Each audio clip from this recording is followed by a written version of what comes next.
Oh my god, I know, right? That really vulgar drag queen has more jokes. I'm dying laughing because Dixie said she's never seen The Night Before Christmas, and my birthday is on Halloween. So my family was very gung-ho. I had a teen mom.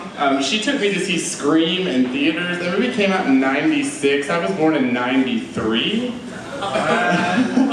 Yeah.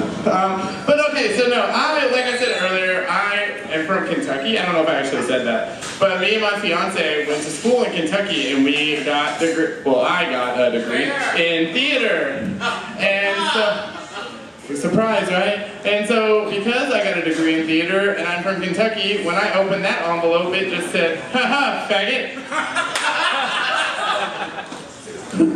Because basically, if you were in Kentucky and a theater major and you weren't openly gay, you were just sucking dick in a Ford Focus. Yeah, full circle.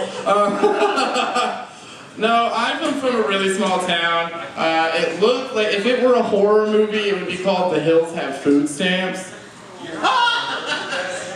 Yeah, who awed at that? It's Chicago, don't we all have food stamps? Isn't that a thing? Do they let that happen here? I don't know. I've only lived here 6 months. I moved here in March. I moved here in March. When I was in college, I lived with a Republican. I lived with a Republican for a really long time, actually. For so long that now my dog growls at Mexicans. We're just gonna owe through this whole set, and I'm okay with it. I would rather see uncomfortable faces than hear you laugh all day long. No, so I, surprise, was called a faggot a lot in school. But also, plot twist, I fucked a lot of those guys in high school as well. So Grindr became a thing when I was in high school, actually.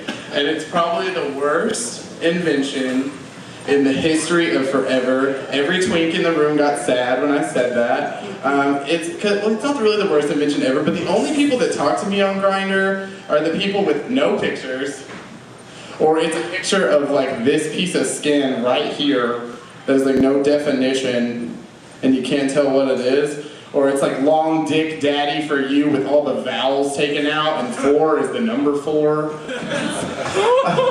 I'm a gay Halloween baby from Kentucky, and that's the most fucked up thing I've ever heard in my entire life. No, but my number one go-to, actually this happened last night, so clearly I didn't write this. This happened last night. I was in a fine establishment called The Hole last night, and this guy, I was like messing around, not really messing around, I was like hitting on this guy, and he just out of nowhere, like mid-conversation, he goes, I want to fuck you in the asshole. And I said, well, I ate a 3-piece spicy Popeyes meal earlier, so if you want to take that risk, you can go right the fuck on ahead. Who wooed at me? Who gave me the pity woo? Was it someone that lost earlier?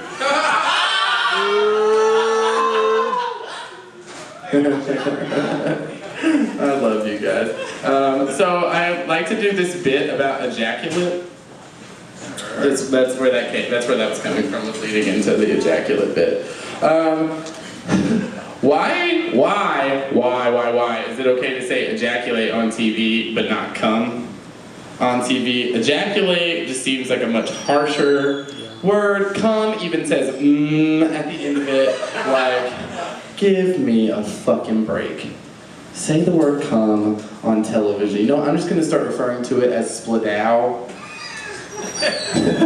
But could you imagine? Because when guys just say they're gonna come over and over again, right when you're finished, if he was just like, I'm gonna split down, I'm gonna split down, I'm gonna split down, I'm gonna split down for like 5 minutes, that would make me so hard.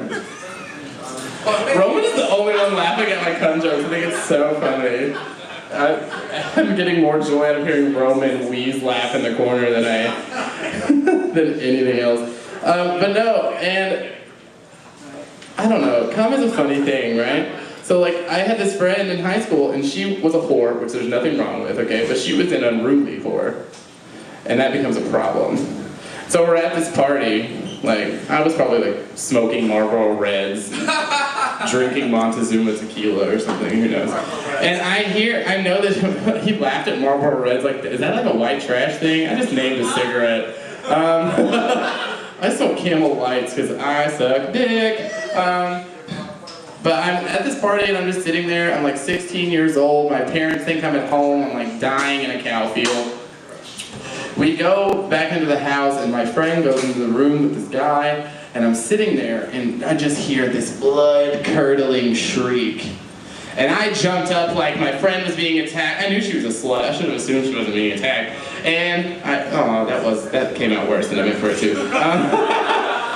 So I jumped up and ran back there like the gay sexual assault avenger or something. Like I was just gonna go back there. I was a twink in high school. I wasn't beating anybody's ass. I like looked like Dixie looked like she swallowed me when I was in high school. Like that's how skinny I was. Like. But I run back there and I kick the door open and it's literally just like this. Take a second. That's a dick, okay? And I'm her. And she's just covered in sin. From bukkake. From forehead to neck, just like dripping. Right? It looked like someone had thrown coffee mate on that girl. All you faggots have sucked dick before! You know what cum is like, why do you keep oohing at it? But I did not even feel bad for her, okay? I felt bad for that guy. He ejaculated so hard a woman yelled. Your ejaculation was so violent, it forced an audible reaction from the woman's mouth your cock was inside of. And that's all the cock I'm going to talk about tonight. I'm Kennedy Ford. Fuck you all.